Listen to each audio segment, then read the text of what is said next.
Bueno, voy a iniciar, como les comentaba, había hecho yo 3 diapositivas diferentes, en las 3 abordaba el tema desde distintas ópticas.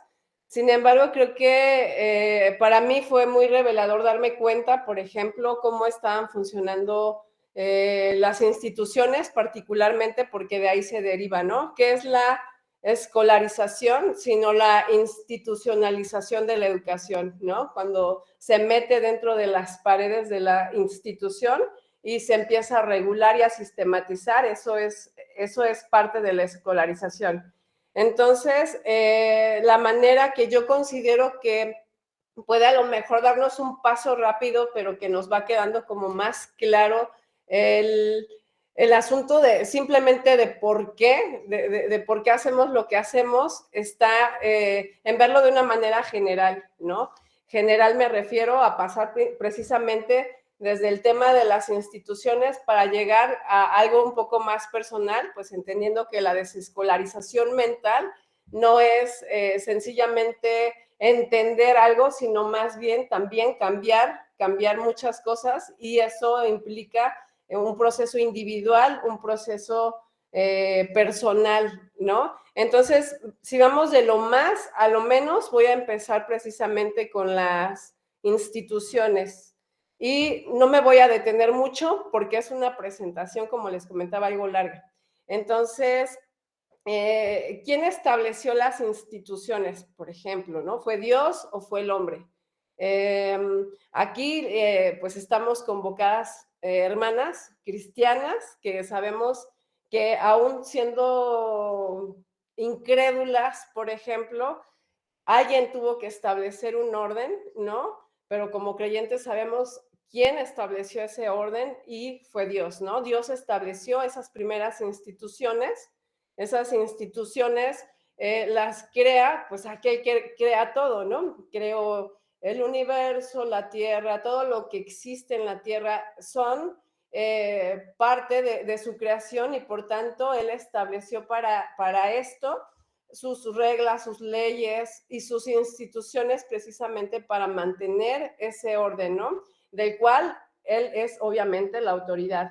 Entonces, Dios estableció las instituciones y el hombre ha establecido también sus propias instituciones, ¿no? Es malo que el hombre haga instituciones, yo creo que entendemos que no es malo, siempre y cuando el hombre no pervierta o corrompa las instituciones divinas, ¿no? Siempre y cuando el hombre no tenga una motivación de cambiar precisamente los criterios de Dios cuando estableció este orden.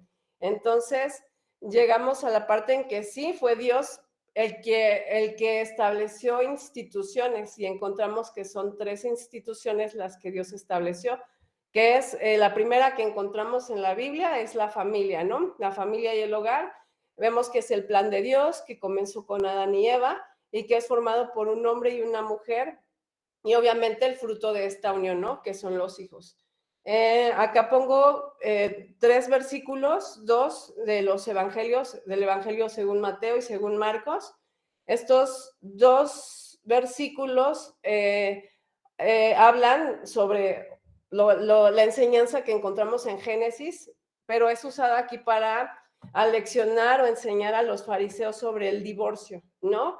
Vemos, por ejemplo, que le dice en Mateo 19, 4-5, él respondiendo les dijo, ¿no habéis leído que el que los hizo al principio, varón y hembra los hizo? Y dijo, por esto el hombre dejará padre y madre y se unirá a su mujer, y los dos serán una sola carne. Y en Marcos 10, 6, 9 dice, pero al principio de la creación, varón y hembra los hizo Dios, por esto dejará el hombre a su padre y a su madre, y se unirá a su mujer, y los dos serán una sola carne. Así que no son ya más 2, sino 1. Por tanto, lo que Dios juntó, no lo separa el hombre. Y por último, Salmo 68, 6. Dios hace habitar en familia a los desamparados, saca a los cautivos a prosperidad, mas los rebeldes habitan en tierra seca, ¿no? Nuevamente vemos aquí, Dios hace habitar en familia, o sea, esto es plan de Dios, de la familia. Eso es en cuanto a la institución que Dios estableció, o estamos hablando de las 3 instituciones. La primera que encontramos es la familia, y la segunda que encontramos en la palabra es el gobierno humano, creado para la protección de la humanidad.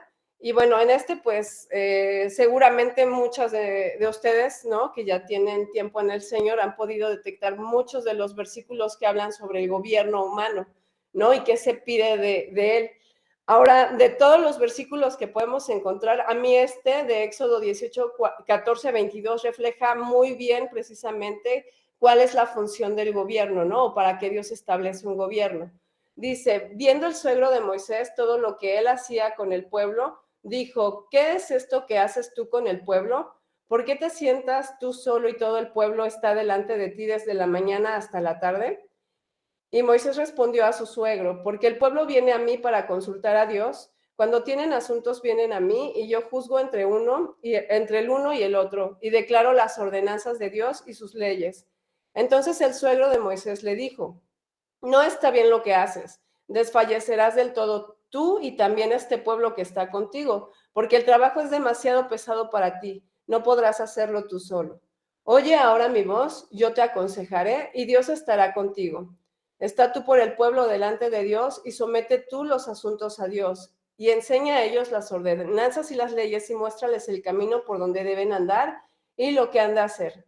Y bueno, aquí viene precisamente, además escoge tú de entre todo el pueblo varones de virtud, temerosos de Dios, varones de verdad que aborrezcan la avaricia y ponlos sobre el pueblo, por jefes de millares, de centenas, de 50 y de 10. Ellos juzgarán al pueblo en todo tiempo y todo asunto grave lo traerán a ti y ellos juzgarán todo asunto pequeño. Así aliviarás las cargas de sobre ti y la llevarán ellos contigo. Y bueno, aquí ciertamente vemos como el reflejo de esta institución del gobierno humano, que no es el único pasaje, como les comento, hay muchos, incluso en Jueces también vemos qué ocurre cuando no hay un gobierno humano, en la parte donde dice que cada uno hacía lo que bien le parecía, ¿no? Entonces eso es parte. Otra institución que también fue establecida por Dios es la iglesia, para enseñanza y protección del pueblo de Dios. Vemos Mateo 28, 18 a 20, que dice, y Jesús se acercó y les habló diciendo, toda potestad me es dada en el cielo y en la tierra, por tanto, id y haced discípulos a todas las naciones, bautizándolos en el nombre del Padre y del Hijo y del Espíritu Santo, enseñándoles que guarden todas las cosas que os he mandado. Y he aquí, yo estoy con vosotros todos los días hasta el fin del mundo. Amén. Bueno, ahí hablamos de la enseñanza y también dice en Hebreos 13, 17, obedeced a vuestros pastores y sujetaos a ellos, porque ellos velan por vuestras almas como quienes han de dar cuenta, para que lo hagan con alegría y no quejándose, porque esto no os es provechoso. Entonces, aquí aparece esta otra función de la iglesia como protección del pueblo. Tiene otras, pero digamos que estas resaltan en la palabra como esas funciones de estas tres instituciones que han sido creadas por Dios. Ahora, otra pregunta que surge entonces, ¿a través de quién establece las instituciones el hombre? ¿No? El hombre ya vimos que también crea sus propias instituciones y estas las crea pues a través del Estado, ¿no? Según el diccionario de Oxford vemos que el Estado es una comunidad social con una organización política común y un territorio y órganos de gobierno propios que es soberana e independiente políticamente de otras comunidades.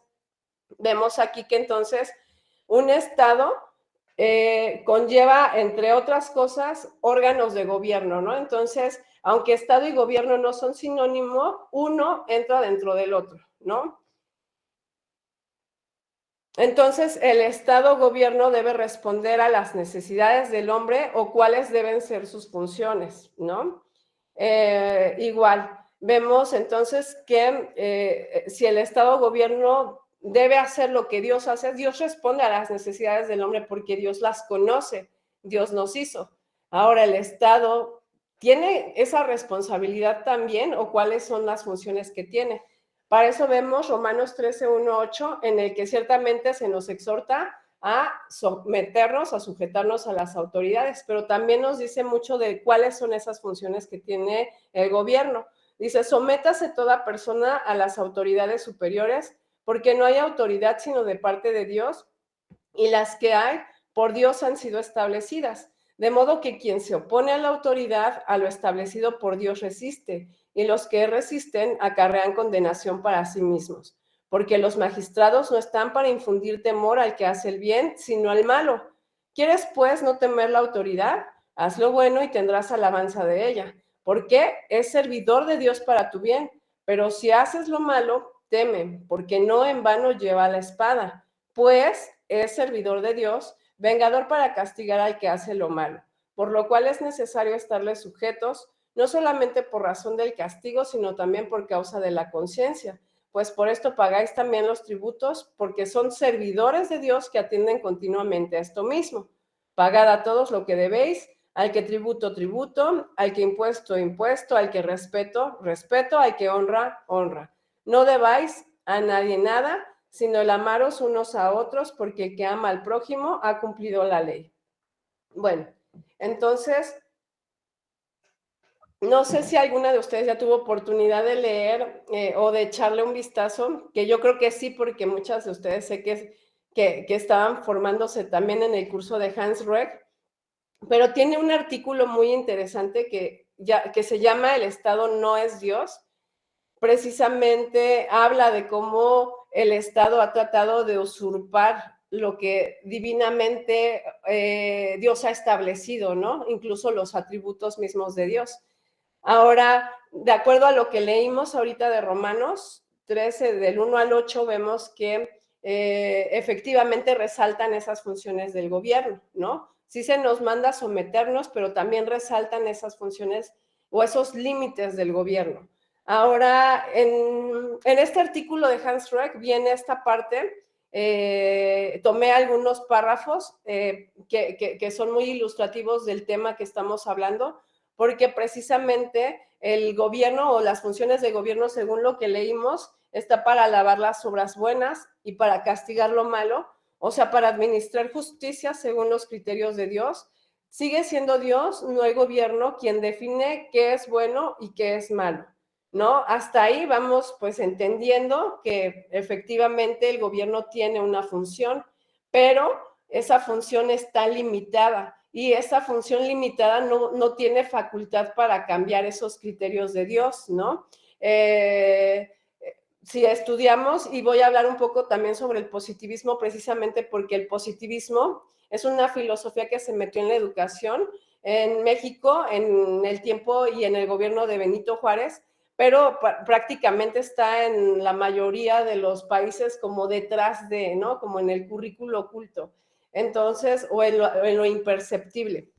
Pero esta filosofía, por ejemplo, sí procura cambiar esta conciencia natural que el hombre tiene sobre las cosas buenas y malas, ¿no? Algo que Dios ha puesto en la conciencia, ¿no? En la tabla de nuestros corazones, como dice, pero ellos han tratado de cambiar esta conciencia por una conciencia que le llaman moderna, ¿no? Una conciencia moderna. Entonces, hasta ahí ya vemos que lo mismo, ¿no? Tiene límites, sin embargo, los rebasa.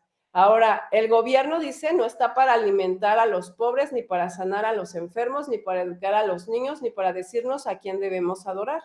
Ciertamente estamos hablando de las instituciones que Dios estableció y vemos que dentro del gobierno también le han dado límites y el gobierno no tendría por qué excederlos en la manera de crear instituciones para todo esto. Y sin embargo es lo que vemos hoy, ¿no? Al por mayor. De hecho, cada vez se abren más instancias de gobierno para controlar más áreas de la vida, no solo pública, ¿no? Social, privada. Entonces, vemos también otro apartado donde dice, un gobierno que quiere imponer órdenes acerca de esas áreas está sobrepasando los límites de sus competencias asignadas por Dios. El principio bíblico es el que enunció Pedro ante el gobierno de Jerusalén. Hay que obedecer a Dios más que a los hombres, ¿no? O antes que los hombres, que es en otra versión, eso en Hechos 5:29. Entonces, nuevamente vemos que el Estado está sobrepasando esos límites de las competencias asignadas por Dios. No va a pasar nada ahora, ¿no? Dios está en silencio, más Dios sigue obrando, más Dios sigue activo, ¿no? Dios sigue teniendo todo bajo su control. Sin embargo, pues ellos ya excedieron. Ahora, él concluye en este artículo que tristemente aún en las iglesias evangélicas están preparando a la gente para recibir la marca de la bestia. Lo dice que es precisamente porque en estas iglesias les enseñan a someterse bajo la autoridad, lo que ya vimos en Romanos 13, pero sin examinar, lo dice él, sin hacer preguntas, sin ejercer discernimiento, y que justamente esa es una señal llamativa de la apostasía de los últimos tiempos que se encuentran en Segunda de Tesalonicenses 2:3, pero también en este mismo libro habla de que solamente los que aman la verdad van a ser capaces de detectar y resistir las mentiras que se están difundiendo en estos últimos tiempos. Ahora, hace una última pregunta que me pareció importante añadir, precisamente porque nosotros entendemos que si seguimos a Dios conlleva muchos cambios, ¿no? Los cambios que Él produce son obviamente internos a partir de que Él nos ilumina el entendimiento que había estado entenebrecido, ¿no? Él pregunta, ¿usted ya hizo su decisión fundamental si va a adorar a Dios o a César? Si no, es urgente que lo piensen bien. Obviamente, el adorar a Dios o el adorar a César implica precisamente ser conscientes de la realidad, entender que no podemos adorar a Dios estando como estábamos, pensando como pensábamos, sino que toda nuestra mente tiene que ser renovada con la palabra de verdad, con la palabra de Dios, precisamente para servirle al Dios al que decimos adorar. Entonces, ahí vuelve nuevamente a surgir esta importancia de entender, no solo, ahorita solamente estamos entendiendo el tema de la escolarización, que es importante y que afecta muchísimo a la vida de la persona. De hecho, ellos lo saben, por eso es una de las herramientas más poderosas que tienen para hacer toda esta operación de adoctrinar, de cambiar conciencia, ¿no? Y bueno, entonces vemos que cuando el gobierno rebasa precisamente esa línea que ha sido delimitada por Dios, entonces el gobierno pues se va a convertir en un gobierno totalitario.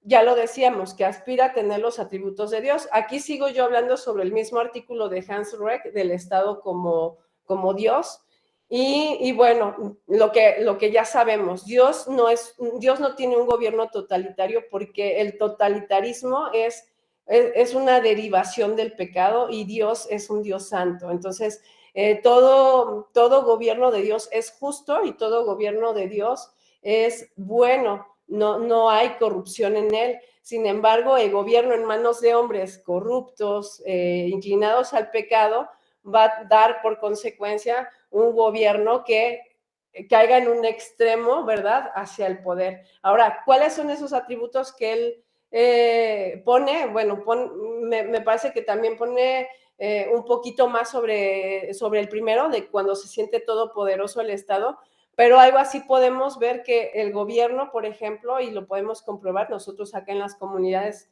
que estamos en México, ¿no? El gobierno, cómo está actuando, ¿no? O sea, esto es a nivel mundial, pero hablando, digamos, acá en corto, en donde nosotros estamos, pues sí vemos que el gobierno quiere ser omnipotente, ¿no? Él lo dice que quieren, pues, hacer y controlar a la población para que ellos hagan lo que ellos quieren que hagan, ¿no? Que no se resistan a hacerlo y obviamente no lo hacen por la fuerza, ¿verdad? Lo hacen con políticas, lo hacen con cambios, lo hacen con un montón de cosas que implementan a partir de las cosas que se ven, que se escuchan.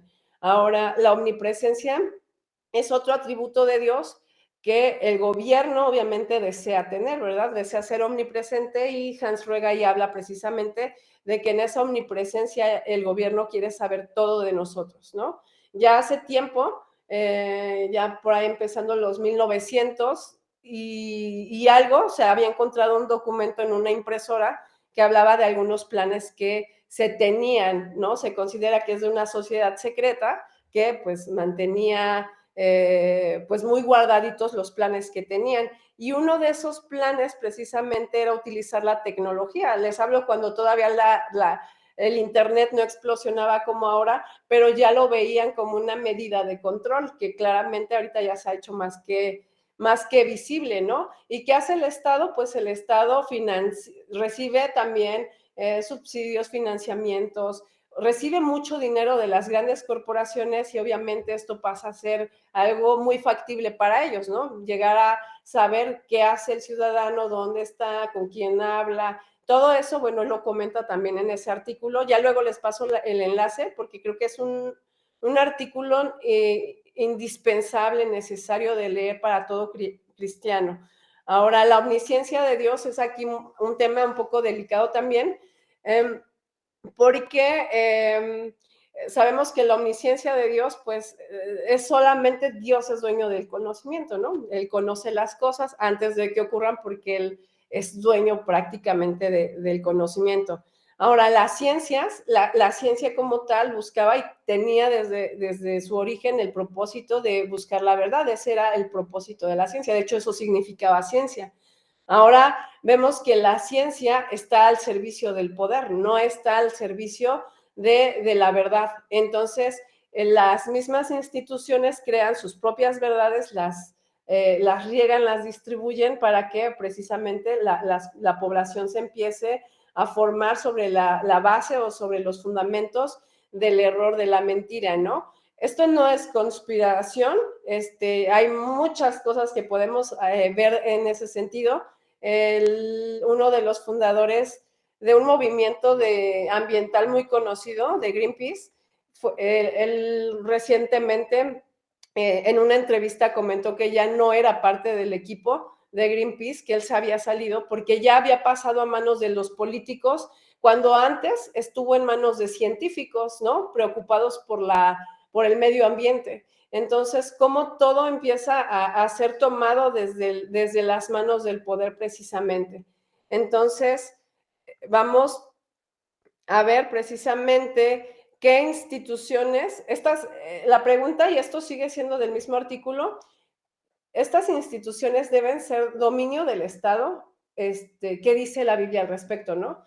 Vemos, por ejemplo, la ayuda a los pobres, ayuda a los necesitados, el cuidado por los enfermos, la educación de los niños, y habían otras más. Yo puse estas como que son las más reconocidas, ¿no? A nivel mental de ver qué instituciones forman parte del resguardo del gobierno, ¿no? Pero finalmente están ejerciendo ese control en la población. Nosotros somos cristianos y obviamente entendemos que aunque los principios de la palabra de Dios no aplican solo a cristianos, sino que son universales, aquellos que no creen a Dios, aquellos que no han sido transformados por Dios, pues rechazan todo lo que proviene de Él, ¿no? Dice la palabra también que el hombre natural no quiere ni puede, ¿verdad?, sujetarse a la ley de Dios. Sin embargo, vemos que como cristianos tenemos un deber y ese es creerle a Dios y no al hombre, ¿no? Entonces, respecto a estas instituciones, pues no deberían de ser del dominio del Estado. Ya lo vimos cuáles son esas injerencias o esas funciones del gobierno del Estado. Sin embargo, aquí Hans Rock, por ejemplo, dice que en cuanto a la ayuda a los pobres, cada persona individual es responsable de ayudar a los pobres, cuanto más los que tienen riqueza, ¿no? O sea, de los pobres no se debe encargar el Estado, de los pobres no debemos confiar en el Estado para que él haga el trabajo que nos toca como creyentes. Voy a leer solamente uno por el tiempo. Entonces dice, a los ricos en el tiempo presente manda que no sean altivos ni pongan su esperanza en la riqueza insegura, en cambio, que pongan su esperanza en el Dios viviente, el cual nos provee con todo ricamente para que disfrutemos, que actúen con virtud, que sean ricos en buenas obras, sean generosos, dispuestos a compartir. Primera de Timoteo 6, 17 a 18. Otra, ayuda a los necesitados, ¿verdad? Como creyentes no podemos esperar que el Estado, ¿verdad?, que ciertamente no le toca por lo que vimos, tenga que extender este servicio, ¿no? Eso es algo que como creyentes tenemos claro. Aquí Hans Roig dice que Dios es el proveedor de todos y voy a citar Salmo 145, 15, que está aquí, que dice, los ojos de todos esperan en ti y tú les das su comida a su tiempo, abres tu mano y colmas de bendición a todo ser viviente, ¿no? Realmente ahorita pensaríamos, bueno, pero las personas no, o sea, fuera del Señor, no, pues hay muchos que padecen hambre, ¿no? Aunque el modelo es perfecto, el modelo de Dios es perfecto, entendemos que el defecto no está en el modelo, ¿no? O sea, este es un modelo perfecto para que la sociedad funcione. El modelo es perfecto, pero el hombre no es perfecto, entonces el hombre busca sus propios intereses y hacer las cosas a su manera, ¿no? La misma tierra produce suficiente alimento para todos. Sin embargo, pues ha sido monopolizada la industria de la agricultura también y han sido ya muy pocos, ¿no? Por ejemplo, en Japón, antes de la Segunda Guerra Mundial, más del 80% de la población era agricultora, ¿no? Todo mundo podía tener alimento. Entonces, vemos ahí precisamente cómo ellos mismos transforman el contexto, el ambiente, las situaciones para que dependamos del Estado y no de Dios. Sin embargo, como creyentes, aquí la invitación es como creyentes, ¿verdad? ¿A quién le vamos a creer? El cuidado por los enfermos es otra cosa que Dios no manda que haga el Estado, ¿verdad? Aquí Hans Reck pone, Dios es Señor sobre la salud y la enfermedad, Él es el sanador de los enfermos, ¿no? Y bueno, aquí vemos, por ejemplo, el Éxodo 15:26, que dice, si oyes atentamente la voz del Señor tu Dios y haces lo recto delante de sus ojos, ninguna enfermedad de las que envié a los egipcios te enviaré a ti, porque yo soy el Señor tu sanador. ¿Verdad? Aquí se presenta el Señor como nuestro sanador. Y aún Hans Rega aquí dice que la Biblia no rechaza los tratamientos médicos y cita estos 3 pasajes del Antiguo Testamento donde se muestra que efectivamente las personas hacían algo más por su salud, ¿verdad? Ya sea que tomaran alguna cosa, como aquí dice, tomar masa de higos o, por ejemplo, la de la hoja para medicina, ¿verdad? Que también era, o cuando recurren al médico, ¿no? Tal cual aquí en Jeremías 8:22. Entonces, para el tema que nos compete, pues es la educación de los niños, ¿verdad? Estamos hablando de esta institucionalización de la educación. Entonces, la educación de los niños es también algo que debemos considerar como esas instituciones que ha hecho el hombre que no le corresponden al Estado y que nos corresponden a nosotros, ¿no? Entonces, yo les hablo, obviamente, a ustedes que son cristianos y que no vamos a cambiar al mundo, sabemos cómo termina la historia, pero sí podemos hacer algo por los nuestros y estamos en obediencia si lo hacemos. Aquí el más conocido es Deuteronomio 6:6-7, que dice, y estas palabras que yo te mando hoy estarán sobre tu corazón y las repetirás a tus hijos y hablarás de ellas estando en tu casa y andando por el camino y al acostarte y cuando te levantes. Y aquí me gusta, Hans Rock también pone que cuando en Efesios 6:1 dice, hijos, obedeced en el Señor a vuestros padres, porque esto es justo, dice, no existe ningún mandamiento comparable que dijera, niños, obedezcan a vuestros profesores, ¿verdad? Y por último, él dice que el Estado enseña a los niños desde pequeños a creer en el credo del estatismo. El Estado es mi proveedor, el Estado es mi sanador, el Estado es mi educador. Y ya vimos por qué, ¿no? Ya vimos que efectivamente el Estado está tratando de adquirir estos o de apropiarse de estos atributos que le corresponden a Dios para básicamente tener control sobre la población. Y la educación es precisamente esa herramienta, ese instrumento que ellos utilizan para conseguirlo. Ahora, la desescolarización entonces es precisamente la desinstitucionalización de la educación, ¿no? Es volver a poner las cosas en el plano de lo general, eso vendría siendo la desescolarización, ¿no? Sacarla de las paredes de la institucionalización. Ahora, yo voy a hablar y básicamente creo que me he inspirado en estos 2 autores, pero en realidad ya es como inevitable no conectarlo con ideas de otros pensadores o de otros filósofos que han hablado del tema. Por ejemplo, les hablo del positivismo y de esto hay mucha comparación con lo que Charlotte Mason, Ivan Illich y ellos, o de la literatura que encuentras de los positivistas, puedes entender, ¿no? Todo va muy en función a lo que he estado hablando de las instituciones. Ahora, Pues Charlotte Mason ya la conocemos, de hecho la estamos estudiando, ¿no? Ya sabemos que ella pues, fue reformadora británica. Particularmente nos interesa el trabajo de Charlotte Mason en el sentido de la desescolarización, porque para desescolarizarnos no es suficiente entender, sino tenemos que cambiar. Así sucede cuando cambiamos un hábito.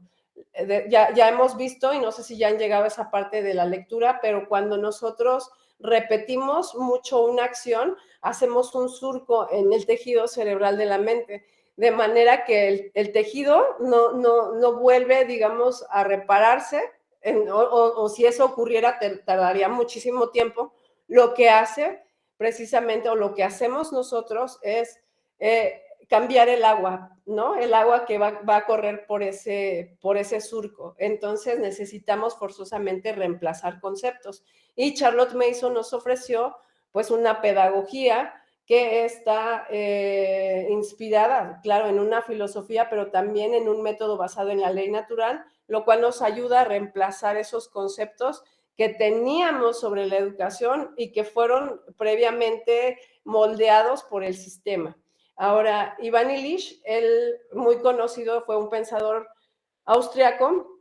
El trabajo más relevante que él hizo fue la sociedad desescolarizada, fue el trabajo que más renombre le dio, digamos, el artículo más leído incluso. Y él no fue sino un crítico social, crítico a las instituciones y a la sociedad industrial. Entonces, realmente, aunque es considerado un anarquista precisamente porque hacía críticas al sistema social y al sistema y cómo funcionaban estos sistemas, él realmente tiene mucha congruencia y mucha coherencia también de lo que habla, en sintonía con otros autores. Entonces, me pareció importante recuperar algunas citas de su trabajo también con la finalidad de que podamos como extender ese criterio de la desescolarización. Ahora, él fue influenciado por Reimer. Reimer fue un maestro, un universitario que lo conoció durante su estancia en México. Él, ya no les platiqué, pero él vivió en México. Estuvo de Austria, se fue a Estados Unidos y luego recorrió algunos lugares de América Latina y le gustó México para vivir. De hecho, vivió en Cuernavaca, México, y ahí hizo un instituto. En Cuernavaca es donde escribe la Sociedad Desescolarizada. Y bueno, hay muchos datos interesantes sobre su vida. No me quiero enfocar mucho en la persona porque sé que a veces creemos que no podemos tomar del conocimiento de personas que no fueron declaradamente cristianas, aunque sí leí que en sus últimos tiempos él abrazó el cristianismo. Sin embargo, aquí lo que nos interesa pues es ver la perspectiva de una persona que no solamente hace una crítica a la escuela, sino una crítica al sistema institucional, a la sociedad institucionalizada. Entonces, él fue el maestro, y lo que quiero comentar aquí pues son estas comparativas de lo que ya hemos venido hablando, ¿no? Sobre el Estado como Dios. Dice, la escuela, que es una institución que domestica socialmente, exige conformismo, enseña el consumo competitivo, enseña a los más espabilados a aprovecharse del sistema escolar para explotar a otros, etcétera. La escuela se ha convertido en la iglesia universal de la sociedad tecnológica, transmitiendo su ideología y creencias, imponiendo sus mandamientos y normas sociales vigentes, sometiendo a las gentes. La escuela, tal y como existe, priva al niño del aprendizaje autónomo y solo le enseña a aceptar valores dominantes. Las jerarquías dominantes solo sirven para prolongar los mitos sociales como la igualdad de oportunidades, la ideología de la libertad, el mito del progreso, el mito de la eficacia. Y bueno, normalmente cuando veamos la palabra orden, trabajo, progreso, eso es parte de la filosofía positiva que está inmersa en la política, en la educación y en muchas áreas de la vida pública. Entonces, esta cita precisamente nos refleja cómo desde la perspectiva de críticos de la sociedad, efectivamente había o hay un modelo que se ha imitado de la iglesia de la iglesia católica propiamente, ¿no? No es de toda la iglesia cristiana, sino propiamente de la iglesia católica. Ahora, otra cita, que esta sí es de Ivan Illich, dice: el que todos tengan iguales oportunidades de educarse es una meta deseable y factible, pero identificar con ello la escolaridad obligatoria es confundir la salvación con la iglesia. La escuela ha llegado a ser la religión del proletariado modernizado y hace promesas huecas a los pobres de la era tecnológica. La nación, Estado, la ha adoptado, reclutando a todos los ciudadanos dentro de un currículum graduado que conduce a diplomas consecutivos, no desemejantes a los rituales de iniciación y promoción y heréticas de antaño. El Estado moderno se ha arrogado el deber de hacer cumplir el juicio de sus educadores mediante vigilantes bien intencionados y cualificaciones exigidas para conseguir trabajos, de modo muy semejante al seguido por los reyes españoles que hicieron cumplir los juicios de sus teólogos mediante los conquistadores y la Inquisición. Nuevamente se hace un paralelo de lo que el sistema educativo es. Esto es un paralelo de lo que hace el sistema de gobierno, y sabemos que de un sistema se derivan varios sistemas y uno de ellos es el sistema educativo.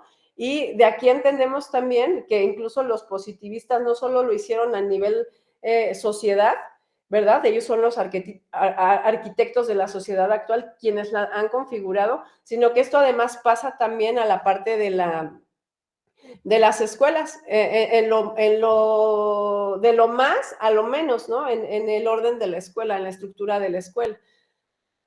Esta cita fue de Illich al Consejo Mundial de las Iglesias, y él dijo: el rito de ir a la escuela posee un poderoso programa oculto.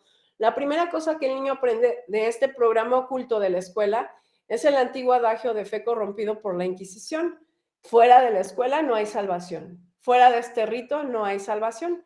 Por la promoción progresiva en la escuela, el niño aprende el valor de una interminable compra y el deseo de grados anualmente anacrónicos. De la escuela aprende que su propio crecimiento es socialmente válido únicamente porque es el resultado de comprar una mercancía llamada educación. Nuevamente resalta la palabra o el símil que hace con la iglesia, ¿verdad? La iglesia católica. De hecho, él también fue servidor de la iglesia católica y acá en México justamente se vino también sirviendo a la iglesia. Entonces, claro que entendía esto y es interesante, yo les comentaba que estamos viendo la serie de los Ingalls y justamente en el capítulo que vimos ayer es como desde esos tiempos ya se asociaba que la escuela era la educadora, ¿no? Lo vamos a ver más adelantito también, pero ese antiguo adagio de fe, ¿no? Lo habla.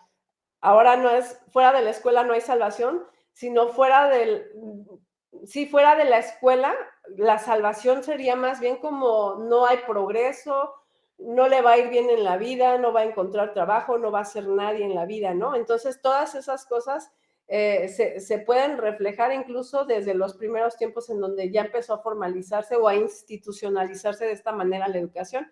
Y les comento que ahí en la serie fue muy notorio en el caso del niño que no quería estudiar y cómo tenemos muy arraigada la idea de que si el niño no estudia en una escuela, el niño no va a ser alguien en la vida, ¿no? Entonces, la última cita dice: hoy la fe en la educación da vida a una nueva religión mundial. La naturaleza religiosa de la educación es apenas percibida porque la creencia en ella es universal.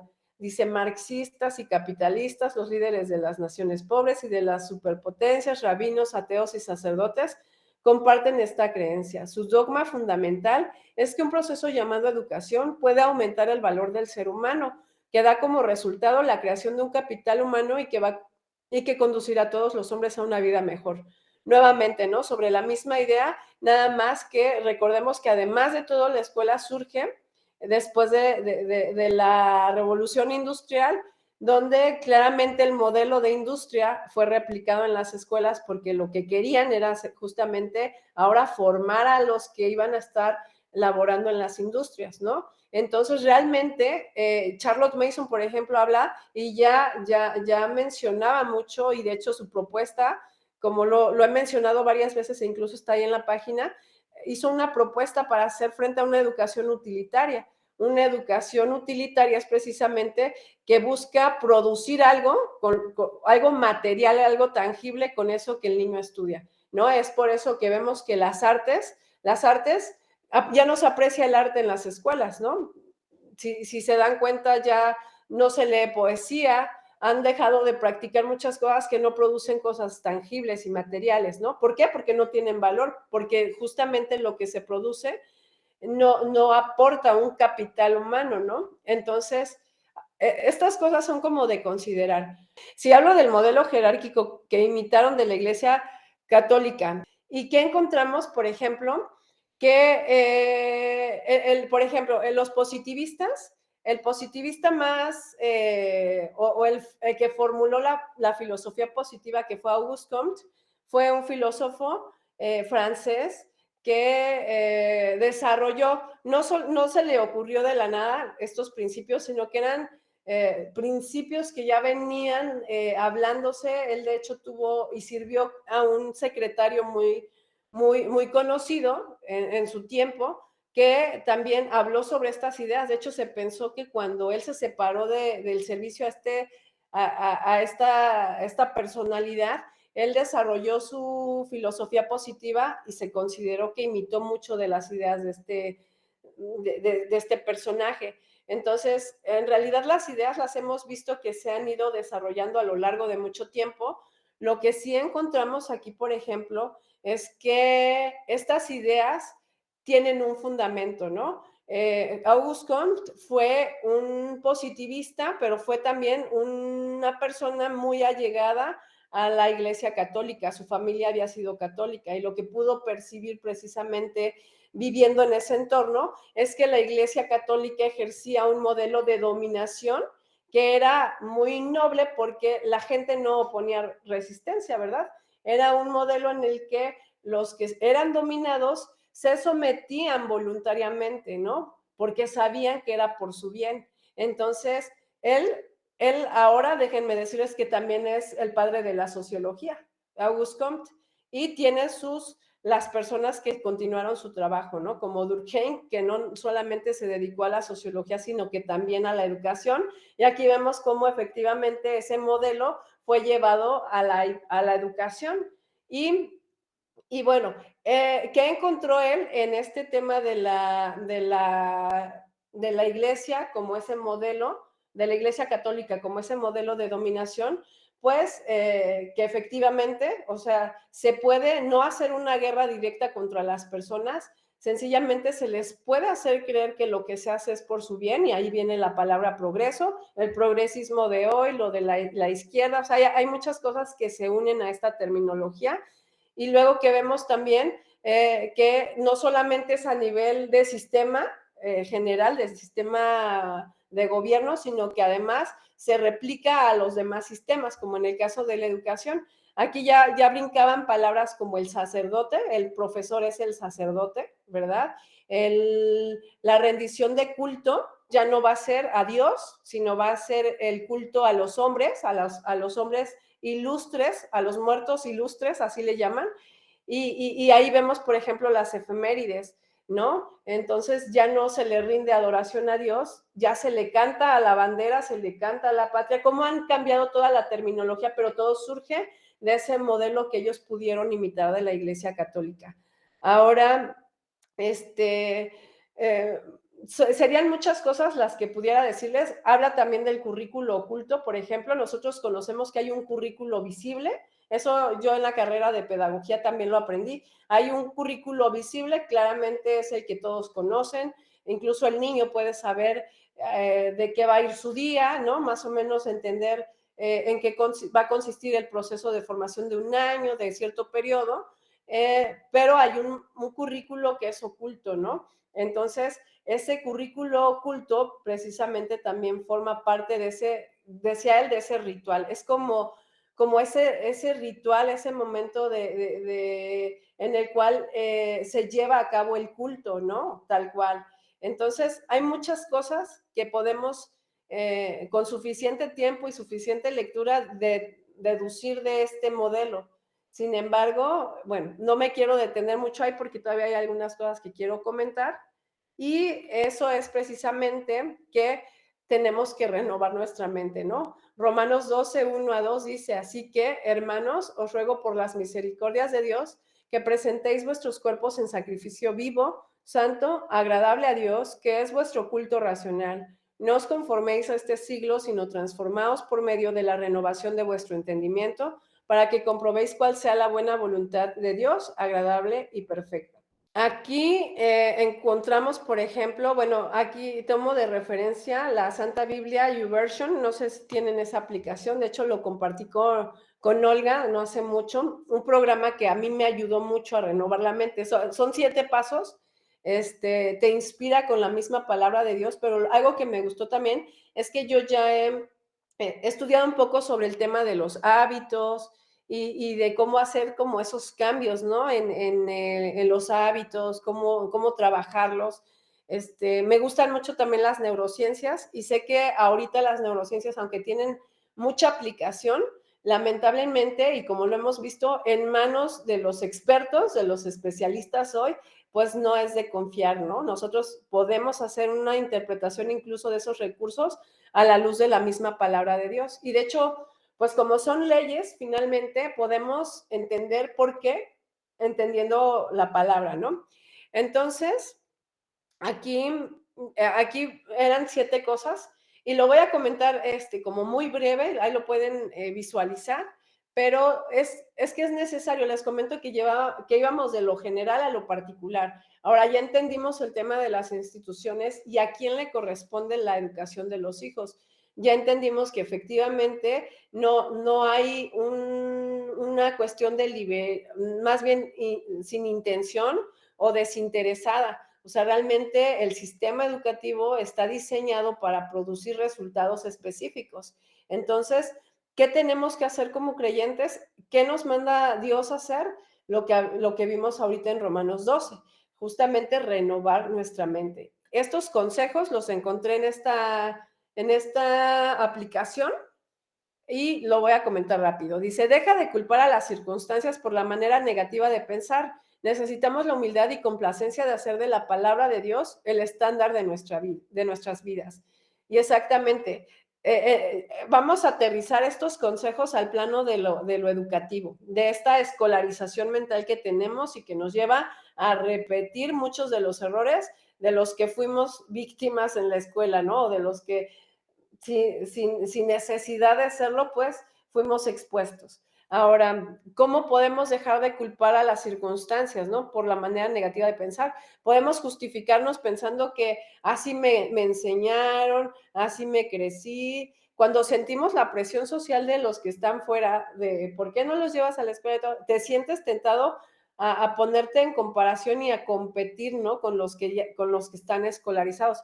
Entonces, no podemos culpar a las circunstancias porque lo que necesitamos más bien es la humildad para reconocer, pero encontrar esa complacencia en la palabra de Dios, ¿verdad? Y ahí justamente encontramos muchos versículos de manera explícita e implícita también de cómo los padres educan a los hijos, ¿no? De cuál es la labor, por ejemplo, que tenemos. En el libro de Proverbios encontramos muchísimo y aquí la cuestión es dejar de pensar que la culpa la tienen las circunstancias y no yo, ¿verdad? Que necesito reconocer. Ahora ahí pongo algunas citas y las pueden leer. El siguiente punto dice, Dios espera que escojamos nuestros pensamientos, sino que nuestros pensamientos sean escogidos por otras cosas.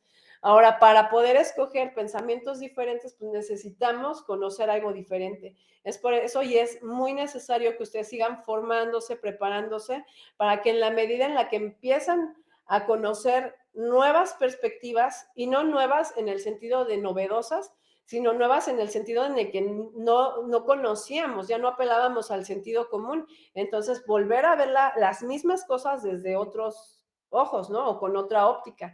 Entonces, seamos nosotros intencionales en escoger qué vamos a pensar y no que los pensamientos mismos se piensen ellos solos, ¿no? Aquí aplica pues mucha conciencia.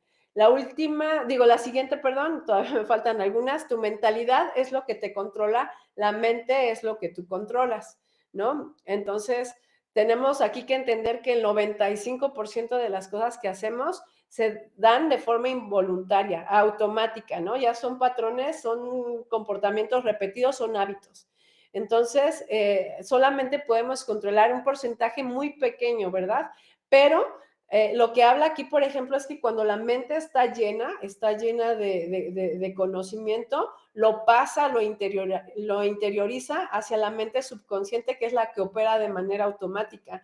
Entonces, esto nos lleva a ver que tenemos que estar saturados de la palabra de Dios y estar constantemente renovándonos. Por eso es que un cristiano no puede decir, ay, es que no me dio tiempo de leer hoy mi Biblia, o es que híjole, ya solamente el domingo me da tiempo pues de escuchar la palabra. No podemos porque el mundo está constantemente bombardeándonos con sus ideas, de manera que empiezan obviamente a ser más que la palabra de Dios y nosotros tenemos que menguar para que él crezca, ¿verdad? Entonces nosotros tenemos que meter la palabra de Dios constantemente en el día, ¿verdad? No solamente una vez al día, incluso podemos estar meditando en la palabra, como dice, ¿verdad? Medito de día y de noche, o sea, constantemente en ese proceso. Otra dice, no uses tu boca como termómetro que solo lee la temperatura de tu condición actual. Permite que la palabra de Dios cambie tu boca en un termostato que cambia la temperatura de tu vida al confesar lo que Dios dice. Entonces, ahora estamos muy acostumbrados a pensar que nosotros debemos básicamente escucharnos, ¿no? De hecho, yo tuve como una confrontación con eso precisamente porque, y eso ya hace días, porque si tú escuchas a los expertos, a los especialistas, te van a decir que la educación emocional es escucharte, escuchar lo que estás pensando, lo que estás sintiendo, cómo te estás sintiendo, que ciertamente así se rompen esas sinapsis que se hacen en la mente, ¿no?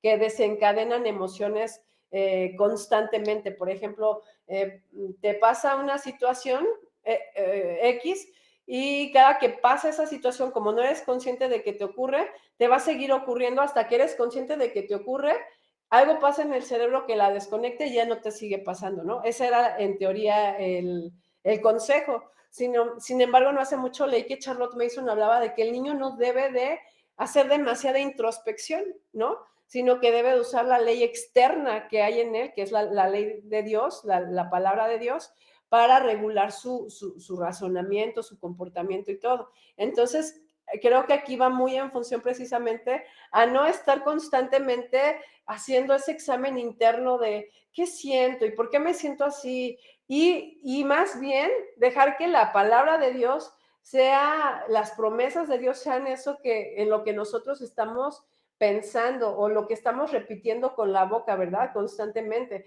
Aquí dice, la muerte y la vida están en poder de la lengua y el que la ama comerá de sus frutos. Entonces, realmente hay poder cuando declaramos, cuando lo decimos, ¿no?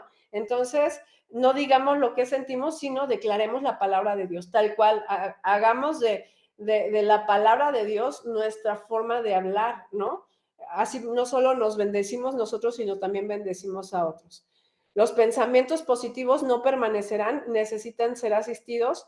Los pensamientos negativos no se irán, necesitan ser resistidos. Aquí es muy fácil, ¿no? O sea, nosotros vamos a estar constantemente pensando eh, que estamos haciéndolo mal, sintiendo culpa, viendo nuestro día como lo peor, otro día desaprovechado, otro día que no leímos, otro día que no hicimos. O sea, todo eso puede presentarse con facilidad. ¿Por qué? Porque la naturaleza humana precisamente es pecaminosa, es corrupta. Entonces, la naturaleza humana en sí nos va a llevar precisamente a la fatalidad. Entonces, nosotros tenemos que asistir los pensamientos positivos y resistir a los negativos, ¿no? Porque unos no se van a ir, los otros necesitan más bien ser reforzados. Entonces nosotros tenemos que estar constantemente haciendo una lucha contra los pensamientos que se meten a nuestra mente y necesitamos asistir conscientemente a los que sí queremos que estén. Ahora, otra dice renovar la mente cuando celebramos las victorias pequeñas y nos enfocamos en lo que Dios está haciendo, en vez de lo que no está haciendo. La comparación mata el contentamiento. aquí podemos verlo también aplicado como que a lo mejor en un día yo tenía mi horario escolar, ¿no? Yo tenía todo programado, pero al final solamente pudimos salir a la naturaleza, ¿no? Y ni siquiera terminamos lo que estábamos haciendo. Pues gracias a Dios porque por lo menos pudimos salir a la naturaleza y hacer un poco de eso que planeamos hacer. No enfocarnos en todo lo que no hicimos, sino enfocarnos en lo que sí estamos haciendo. Esto a nivel de las acciones, pero a nivel de los pensamientos es todavía más potente, ¿no? Porque es ahí donde cambiamos la conducta y cambiamos el comportamiento y todo lo que está pasando externamente, pero es en la mente. Entonces vamos a reconocer también ciertas cosas que tenemos y que son para bien, ¿no? Que son para bien nuestro. Ahora, el último, a veces tendré días malos, pero no viviré esperándolos. Una persona con una mente renovada tiene expectativas positivas en primer plano. Por ahí también dicen en las neurociencias que tus primeros pensamientos son los que predisponen tu día, ¿no? Si despiertas pensando en todo lo que no has hecho y todo lo que te falta hacer, si despiertas pensando que no vas a poder hacerlo, eso ya te derribó, ¿no? Desde el principio. Entonces, procurar más bien tener buenas expectativas de lo que va a pasar en el día y aún no viene el otro, ¿no? Ya despierto y tengo buenas expectativas de mi día. ¿Por qué? Porque me creo suficiente, porque me creo capaz, no, porque creo que si Dios está dirigiéndome, ¿verdad? Le dedico entonces mis primeros pensamientos a Dios para que Él renueve mi entendimiento y entonces yo pueda hacer y entonces yo espere, no en lo que estoy sintiendo, sino en las promesas que Dios tiene, ¿verdad? No siempre son promesas de salvación, pero son promesas simples que se cumplen a través de la ley de la siembra y la cosecha. Yo no voy a cosechar algo que no he sembrado, entonces siembro amabilidad, siembro ternura, cosecho amor, siembro esto y cosecho esto, ¿no? Entonces, esto se trata precisamente de entender que pequeñas acciones van a hacer mucha diferencia. Entonces, la desescolarización es una cosa, pero la desescolarización mental es otra. Aquí implica precisamente un trabajo consciente de la persona para reemplazar esos viejos conceptos por nuevos conceptos. Y bueno, aquí es precisamente lo que les comento, ¿verdad? Entender y reemplazar. Eso va a implicar una desescolarización mental. Entonces, rápidamente, estos ya son muy breves, espero que me dé tiempo. Eh, Iván Illich dice sobre la fenomenología de la escuela. La palabra fenomenología habla de esa esencia de lo que vas a hablar, de la naturaleza de la cosa que vas a hablar. Entonces, en este caso es la esencia de la escuela, ¿no? La naturaleza de la escuela. Él dice que la escuela, así tan llanamente lo dice, es el proceso que especifica edad y se relaciona con maestros y exige asistencia a tiempo completo a un currículo obligatorio. O sea, tal cual, ¿no? Aquí, escuela no, él no mete la connotación de aprendizaje, instrucción, enseñanza, nada. O sea, es tal cual esto. Esto es la institucionalización, digamos. Cuando habla de la fenomenología de la escuela, él lo aborda desde tres perspectivas, que es la edad, bueno, vamos a ir llegando poco a poco, pero en primer lugar la edad. Aquí me parece bien interesante porque cuando leemos autores que hacen crítica social, podemos encontrar un mismo hilo que les conduce a todos, ¿no?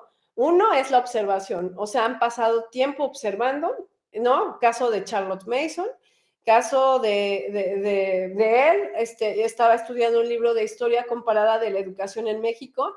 Igual, un historiador lo que tiene que hacer es no meter mucho de su idea, de su ideología, sino ser más objetivo, ¿verdad? Un buen historiador es una persona objetiva, por eso los niños estudian Plutarco, porque cuando leemos Vidas Paralelas de Plutarco podemos ver esa esencia desligada de las opiniones personales del autor.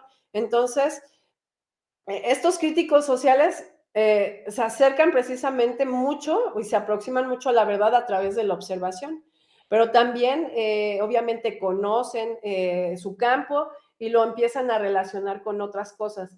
Charlotte Mason también habló sobre la edad. De hecho, nosotros sabemos que Charlotte Mason no formalizó la educación hasta los 7 años, ¿no? Pero, ¿qué dice Iván Illich sobre la edad? O sea, acá en realidad habla de que la edad, el tema de la niñez, el término niñez, ha sido una fabricación también de parte de la escuela. Dice, crecer pasando por la niñez significa estar condenado a un proceso de conflicto inhumano entre la conciencia de sí y el papel que impone una sociedad que está pasando su propia edad escolar. Si no existiese una institución de aprendizaje obligatorio y para una edad determinada, la niñez dejaría de fabricarse. O sea, se fabricó el concepto de niñez para dar la ilusión de que el niño necesita ir a la escuela. La sabiduría institucional nos dice que los niños necesitan la escuela. La sabiduría institucional nos dice que los niños aprenden en la escuela, pero esta sabiduría institucional en sí es en sí el producto de las escuelas, porque el sólido sentido común nos dice que solo a niños se les puede enseñar en la escuela. Solo segregando a los seres humanos en la categoría de la niñez podremos someternos alguna vez a la autoridad de un maestro de escuela. Fíjense, entonces aquí vemos cómo efectivamente lo que él dice es que de acuerdo al contexto, ¿verdad? Geográfico, social de la persona, el término niñez tiene una u otra connotación, ¿no? Hablaba, por ejemplo, de que hubo un tiempo en el que cuando se empezó a producir el arte, ya saben, el arte en pinturas y todo esto, a un niño se le retrataba igual que a un adulto, ¿no? O sea, solamente no cambiaban las proporciones. Nosotros, por ejemplo, vemos que un niño cuando levanta el brazo le queda cortito, ¿no? Porque sus proporciones son diferentes. Pero no había una distinción en algún tiempo que al niño se le dibujaba como un adulto, pero pequeñito en las piernas, por ejemplo, de su mamá, ¿no? Entonces, este concepto de niñez fabricado que hace que precisamente se considere que necesita un maestro de escuela, pues tuvo que ser precisamente fabricado a nivel institucional, ¿no? Para encajarlo en este sector como ellos querían. Ahora, esto habla respecto a la edad, ¿no? Y mucho del paralelo que hago con Charlotte Mason es precisamente que la edad implica, en el caso de Charlotte Mason, que a un niño no se le puede atrofiar, ¿verdad? No se le debería de atrofiar, reduciéndole su mundo al nivel de un niño, ¿verdad? Atrofiar es tal cual, mutilar, lesionar, ¿verdad? Al niño.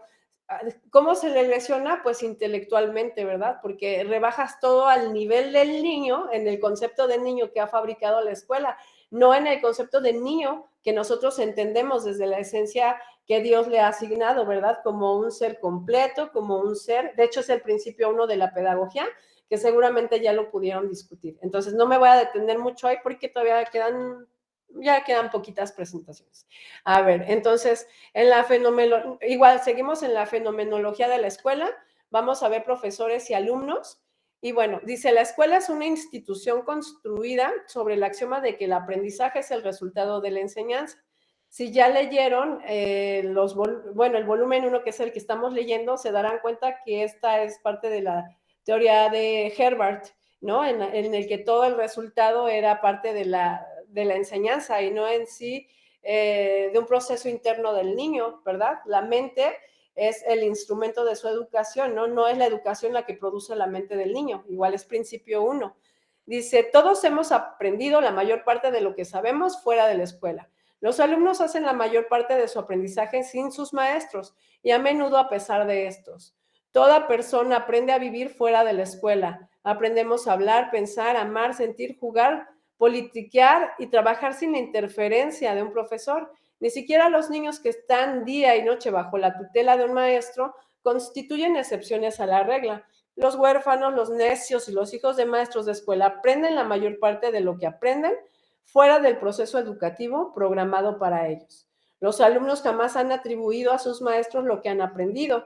Tanto los brillantes como los lerdos han confiado siempre en la memorización, la lectura y el ingenio para pasar sus exámenes, movidos por el garrote o por la obtención de una carrera ambicionada, ¿no? Igual vemos aquí el tema de la educación utilitaria, ¿no? Todo tiene que producirse en algo, ¿no? En este caso, un papel, ¿no? La carrera ambicionada es un papel que me va a dar cierta jerarquía en la sociedad. Ahora, los adultos tienden a crear fantasías románticas sobre su periodo de escuela. Atribuyen retrospectivamente su aprendizaje al maestro, cuya paciencia aprendieron a admirar. Por eso mismos adultos se preocuparían por la salud mental de un niño que corriera a casa a contarles qué han aprendido de cada uno de sus profesores. Las escuelas crean trabajos para maestros de escuela, independientemente de lo que aprendan de ellos sus alumnos.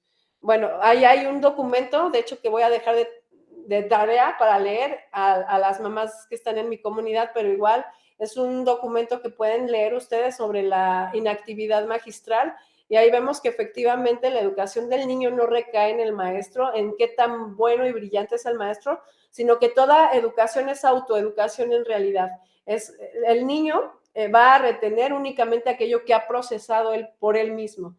Entonces, aquí viene algo bien importante en este sitio, que pongan mucha atención. Perdónenme, ya me extendí. Estaba un poquito larga, pero ya me estoy acercando al final. Ahí sí necesito atención, porque esto está muy, muy, muy confrontante. Dice, asistencia a jornada completa. La escuela, por su naturaleza misma, tiende a reclamar la totalidad del tiempo y las energías de sus participantes. Esto a su vez hace del profesor un custodio, un predicador y un terapeuta, ¿sí? Aquí lo que podemos ver precisamente es que el profesor tiene una triple asignación. Lo vemos en la religión también, ¿verdad? De hecho, volvemos al mismo planteamiento de que se toma del modelo, ¿verdad? Del modelo que este modelo incluso es bíblico, ¿no? Sabemos que Jesucristo fue rey, fue sacerdote y fue profeta. Ahora, además de todo, pues vemos que no solamente se acercan al modelo de la Iglesia Católica, sino que verdaderamente tratan de profundizar más allá. El profesor, como moralista, reemplaza a los padres, a Dios, al Estado, ¿sí? El profesor, perdón, va a reemplazar a los padres, a Dios, al Estado. Adoctrina al alumno acerca de lo bueno y lo malo, no solo en la escuela, sino en la sociedad en general. Se presenta en lugar de los padres para cada cual y asegura así que todos se sientan hijos del mismo Estado. Ahora, el profesor, como terapeuta, se siente autorizado a inmiscuirse en la vida privada de su alumno a fin de ayudarle a desarrollarse como persona. Cuando esta función la desempeña un custodio y predicador, significa por lo común que persuada al alumno a someterse a una domesticación de su visión de la verdad y de su sentido de lo justo. Vean la importancia. Todo esto lo platicaba también y lo habló muchas veces Charlotte Mason en sus volúmenes. El definir a los niños como alumnos a jornadas completa permite al profesor ejercer sobre sus personas una especie de poder que está mucho menos limitado por restricciones constitucionales o consuetudinarias que el poder detentado por el guardián de otros en claves sociales. La edad cronológica de los niños les descalifica respecto de las salvaguardas, que son de rutina para adultos situados en un asilo moderno, un manicomio, un monasterio o una cárcel, ¿verdad? O sea, lo que sí se puede hacer y es permitido hacer con un niño, ¿no? Por cuanto es niño, no se podría hacer, por ejemplo, en otros ámbitos. Bajo la mirada autoritaria del maestro, varios órdenes de valor se derrumban en uno solo. Las distinciones entre moralidad, legalidad y valor personal se difuminan y eventualmente son eliminadas. Se hace sentir cada transgresión como un delito múltiple. Se cuenta con que el delincuente sienta que ha quebrantado una norma, se ha comportado de modo inmoral y se ha abandonado. A un alumno que ha conseguido hábilmente ayuda en un examen, se le dice que es un delincuente, un corrompido y un mequetrefe.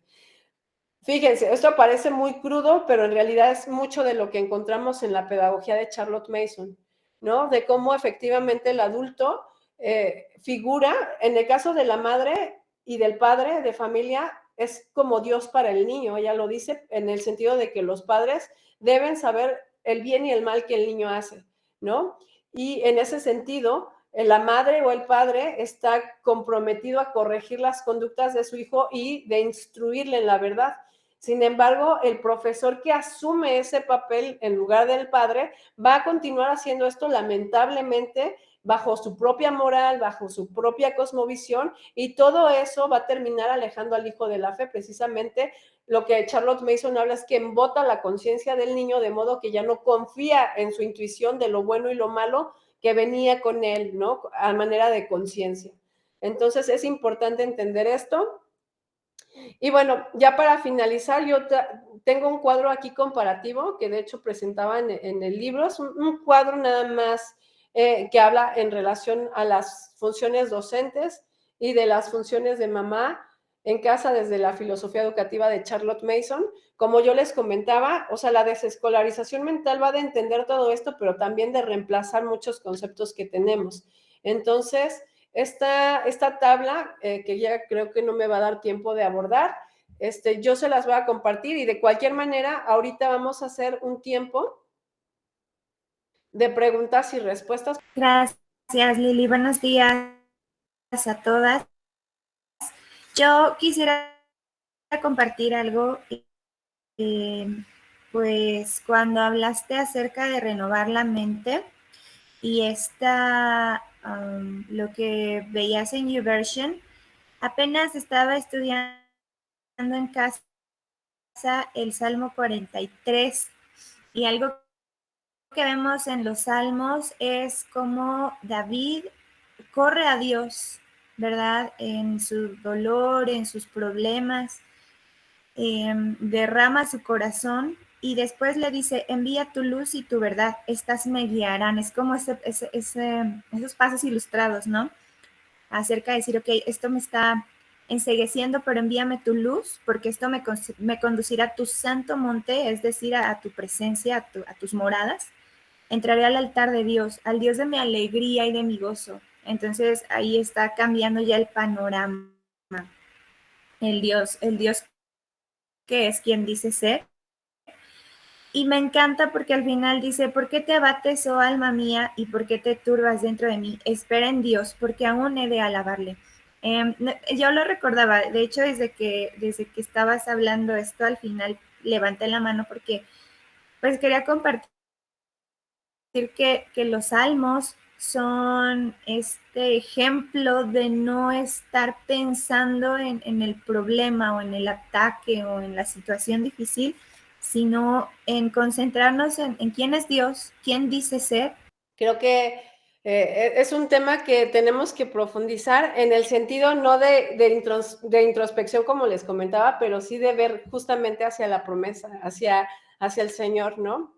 Es una diferencia que obviamente ninguna persona que habla de neurociencias y desde esa perspectiva te lo va a decir, ¿no? Todo es enfocado en el hombre, en la persona, pero nosotros no nos enfocamos en nosotros, sino en el Señor, que es de donde proviene el poder, ¿no? Gracias, amiga. Hola, mi pregunta es básicamente de la información que diste con respecto al Estado. ¿Cuál entonces, como para resumir eso, cuál es entonces como la tarea que tendría el Estado, básicamente?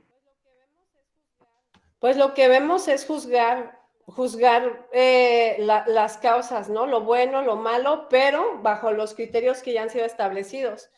En Ajá. este sentido, también los tributos son parte de algo que Dios estableció, que son los impuestos. Sin embargo, vemos, ahí lo decía, que incluso estos eran para el mismo servicio de esto, ¿no? De hacer justicia. Entonces, el Estado como tal no debería de rebasar el límite. Y ahorita vemos, pues, a través de muchas corrientes políticas, económicas, que el Estado precisamente trata de acaparar todos los ámbitos de la vida pública y social e individual, ¿no? Privada de las personas. Pero eso ya es un límite, o sea, ya es un rebasar el límite. Hay que, yo creo que en este tema del Estado, y justo es algo que hemos estado valorando con mi esposo, qué tanto el Estado puede hacer y qué tanto no debería de hacer. Y es claro que en la medida en la que el Estado institucionaliza todas las áreas de la vida pública, en ese sentido se hace o se quiere hacer omnisciente, o sea, él quiere imponer la verdad. Entonces ahí vemos el peligro, porque ¿qué está pasando ahorita, no? Ellos cambian terminologías, meten políticas y al final terminan moldeando la sociedad para constituirla a su conveniencia, ¿no? No a conveniencia de los ciudadanos, sino a conveniencia propia. Entonces, es un tema extenso y delicado, desde donde podemos ver el tema aquí es, cuando algo se institucionaliza, pierde el valor por sí mismo. Los valores cambian de ese objeto. Pero bueno, creo que sí se contestó. Sí, muy bien, me quedó muy claro, Lili. Y otra pregunta, de lo que comentabas de los hábitos que neurológicamente hacen un surco cerebral, ¿tienes una recomendación de algún libro o algún ejercicio que podamos hacer para cambiar hábitos? Sí, sí, Luis, está el de Hábitos Atómicos, fue un libro que me recomendó Des y que pude leer con mi hijo. Ya me acerqué al final, la verdad es que no lo pude terminar porque, bueno, estamos como mamás metidas en muchas lecturas, pero ahí voy en la lectura de ese, lo recomiendo porque habla desde las leyes naturales. Es por eso, Okay. porque no le da otra perspectiva, sino que todo es basado en la ley natural. Y es lo que nos interesa. Ahí vemos muchos paralelos con la pedagogía de Charlotte Mason, porque también es basada en la ley natural y del comportamiento de la mente. Entonces, yo creo que ese es el que recomendamos. Ok, gracias, Lili. ¿Me escucha ahora? Hola Lili, hola a todas. Buenas tardes por este lado. La verdad que ha sido sumamente gratificante para mí. He estado esperando esto porque estamos, ¿no? Con mi familia tratando de sacarnos de escuela, ¿no? De la mente, de casa, de todos lados, ¿no? Es como que seguimos haciendo la escuela, estamos haciendo escuela en casa no, nos estamos educando en casa, pero ese sistema sigue atrapándonos todo el tiempo. Entonces hemos estado con toda mi familia esperando esto, y hace días que con mi esposo estamos con el pasaje de Colosenses 2:8, mirad que nadie los engañe con filosofías, y eso es lo que estamos atravesando. Y digo, esto que brindaste Charlotte Mason diría que es un banquete. Es un banquete que tengo, ¿no? Hoy sobre la mesa, con todos mis apuntes, con las cosas que pude capturar para poder sentarme después y degustar, ¿no? De este banquete. Pero creo que es eso. Tomé esto que dijiste, que fue entender y reemplazar. Creo que es esto lo que hay que hacer todo el tiempo, es entender de qué se trata, entender lo que Dios quiere, cómo Dios quiere que yo eduque y críe a mis hijos, y reemplazar, ¿no? Ese mal pensamiento, porque el Señor sabe los pensamientos que tiene para nosotros. Y de eso se trata. Agradecida, Lili. Gracias, Paola. Gracias a ti por el comentario. De verdad agradezco mucho que lo externes y que esto pueda servirles. De verdad es para mí un gusto poder hacerlo. Tenía el miedo de no poder darme a entender. Le dije a mi esposo, siento que es tanto que al final no voy a darme a entender. Y gracias por lo que me comentas, porque al final pudiste llevarte alguna idea que con el favor de Dios pueda ser poderosa, no por la idea en sí, sino por el principio, ¿no? Que recupera. Gracias, Paola. Gracias a ti. Hola, ¿qué tal, hermanas? Buen día. Primero que nada, pues gracias por este espacio, porque hacía mucha falta entender la desescolarización desde esta perspectiva. Habíamos ya entendido desde otras visiones, y es bien importante centrarnos en Dios y esta perspectiva teocéntrica, porque es la verdadera. Y como segundo punto, me agradó mucho lo de la renovación de la mente, porque es cierto, nosotros deberíamos de estar hablándonos más cuando en realidad nos escuchamos, y esto lo decían los puritanos. Tenemos que predicarnos diariamente el Evangelio y recordar que si bien vamos a fallar en los procesos aún de enseñar la Biblia, por ejemplo, enseñarles las materias a nuestros hijos. Tenemos un Redentor, tenemos a Cristo, y es mirando a Cristo que nosotros vamos a levantarnos cada vez y vamos a aprender lo que es justo y correcto delante del Señor. Me encanta, la verdad es que yo pido más material como este para aprenderlo yo misma y enseñarlo también, porque es escaso, así como lo presentaste al día de hoy. toda esta información, la verdad es, como lo dijo la hermana Paola, es un banquete. Me encanta estar estudiando esto y ojalá haya más sesiones. Muchas gracias. Gracias a ti, Berta, por externarlo también. Sí, van a haber más sesiones. De hecho, en enero vamos a tener 2, el de currículo con Des y Olga, y vamos a tener uno sobre hábitos específicamente también. Gracias, Berta, por lo que compartes. Me da mucho gusto haber podido dar desde este enfoque que no se habla mucho, en realidad no se habla. Yo desconocía lo del positivismo, lo conocí estudiando historia de la... Es un libro de Francisco Larroyo, el historiador que les digo, y lo habla desde un enfoque más objetivo, pasando desde los prehispánicos, desde la primera educación, cómo era, y cuando me topé con el positivismo, dije, ahí fue donde entró todo, ahí fue donde fue el punto de quiebre de la educación, y me di cuenta precisamente rastreando a Auguste Comte, que fue el padre de la sociología, o sea, que es el padre de la sociología. Entonces dices, pues qué, ¿no? Entonces una cosa te lleva a otra y al final me enredé en todo este relajo del positivismo y de la filosofía y la verdad es que es interesante conocerlo, pero es todavía más necesario entenderlo para poder compartirlo, porque cuando te atacan, la presión social es sobre los parámetros de la institucionalización de la educación, pero cuando tú entiendes lo que es la educación, lo defiendes desde lo interno, desde lo que viene de Dios, porque la ley natural es de Dios, entonces lo defiendes desde esa perspectiva y por eso es que es tan interesante indagar en esto. Entonces, pues gracias, Berta. Hola, buenos días a todas. Pues yo siguiendo los comentarios anteriores, también muchas gracias, gracias a Dios, gracias a ti por tu tiempo, Lili. Qué bueno que tu voz ya está mejor, que pudiste y dar tu presentación. Es increíble como conocer toda esta parte teórica de la desescolarización que no conocemos.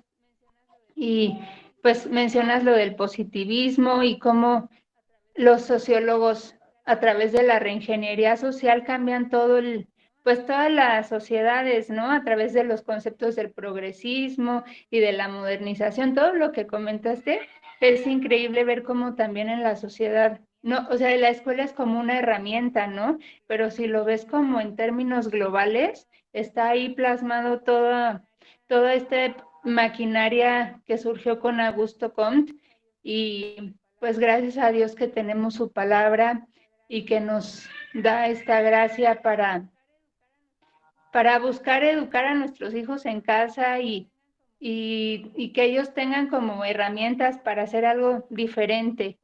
Y pues también qué difícil yo creo es la desescolarización al buscar un currículo, bueno, crear el currículo para nuestros hijos aquí en casa, porque yo estoy hecha muy a la idea de la escolarización, ¿no? Y creo que en ese sentido, por ejemplo, el volumen 1 de Charlotte Mason para las que tenemos hijos chiquitos, pues es súper útil para esta búsqueda de tener un currículo desescolarizado.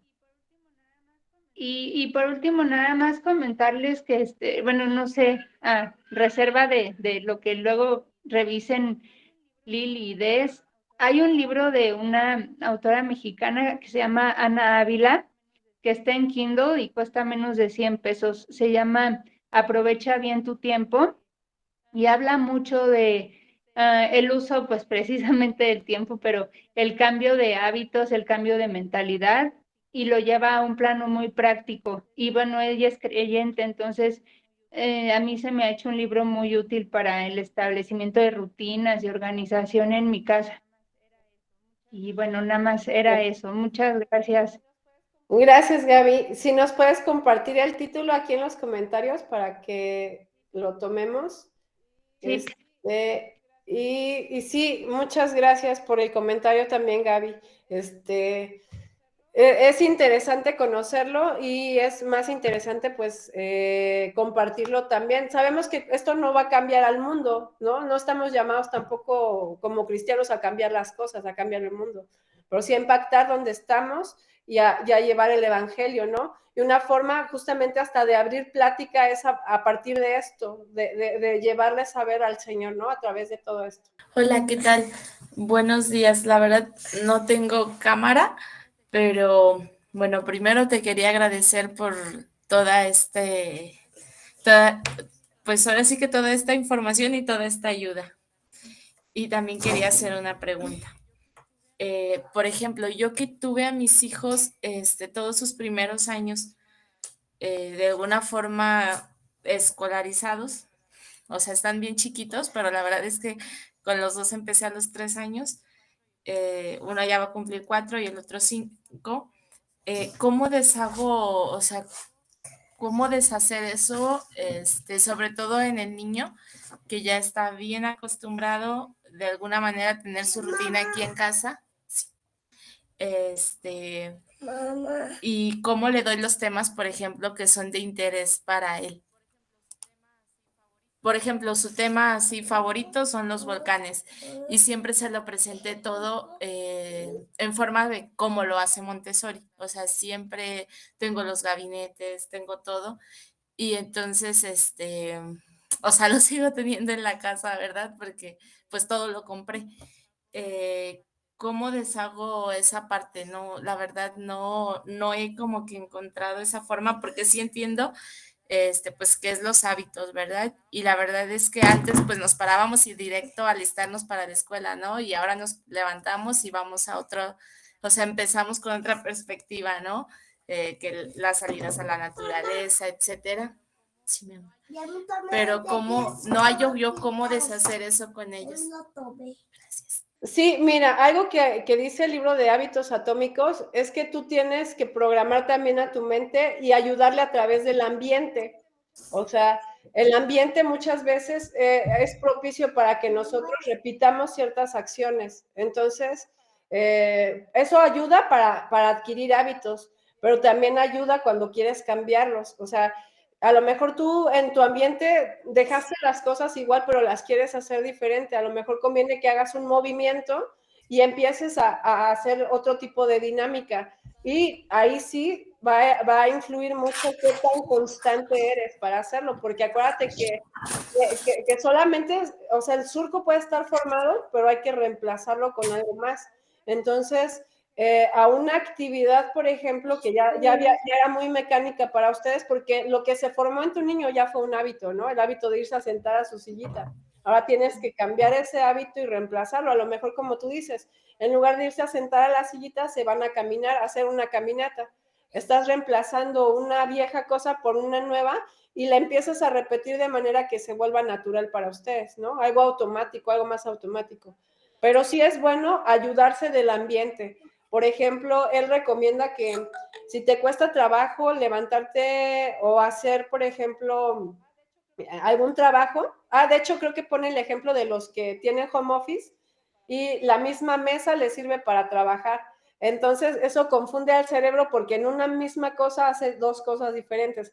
Entonces, es bueno apartar un espacio de trabajo y un espacio para comer y entonces la mente también se empieza a adecuar a ese ambiente y empieza a asumir ciertas actividades y dice, bueno, este es mi cerebro, mi momento para trabajar y mi cerebro está en el trabajo y ahorita está en la comida, ¿no?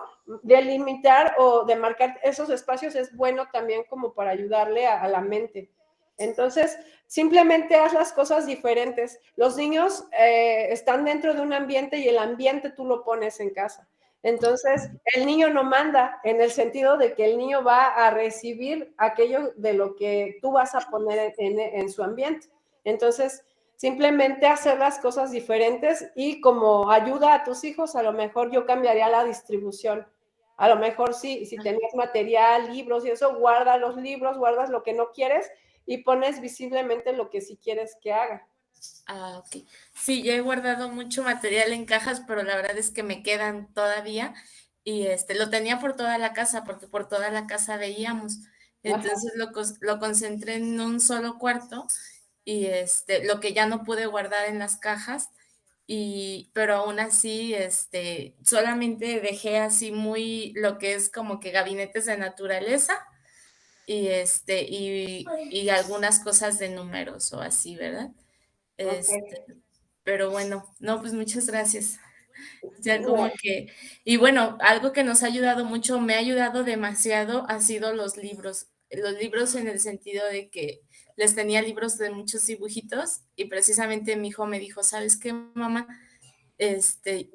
Bueno, le leí un libro y me dice, ¿qué más dice? Le dije, no, solamente eso, mira, ve los dibujos. Y me dice, no, ya no me gustan que tengan muchas letras. Y siento que ha sido algo bueno para él. O sí, sea, claro. en apenas 6 semanas de que estuvimos con ustedes en el club de lectura, para mí fue así como que, órale, sí ha cambiado algo en él. Wow, gracias por compartirnos, Pris. La verdad es que es una bendición ver y escuchar sus comentarios cuando las cosas empiezan a cambiar. Pues ya has visto, ¿no? En el mismo club que mamás nos dicen, mi hijo no tenía nada de atención y ahora veo cómo responde a la primera o hace las cosas ya sin que se lo pidan, ¿no? O sea, empezamos a ver esos cambios y pues solamente gloria a Dios porque nosotros sí le damos crédito a él, que él hizo todo eso y nos permite entenderlo también y aplicarlo. Gracias, amiga. Yo quería dos cosas que a lo mejor yo podría también comentar. Perdón, es la hermanita que preguntaba acerca de esto de los surcos cerebrales, ¿dónde se ve? Tal vez la hermanita, no sé si ya leyó esta parte 3 del volumen 1, pero es básicamente donde nosotros aprendimos la fisiología del hábito. Ya entonces, bueno, Charlotte Mason fue maestra de fisiología en una universidad. Ya desde entonces se empezaba a ver esta cuestión del impacto físico de estas situaciones, ¿verdad? En cuestión de hábitos. Entonces, también para la hermana que preguntaba, lo encontramos en la parte 3 del volumen 1, se llama La fisiología del hábito.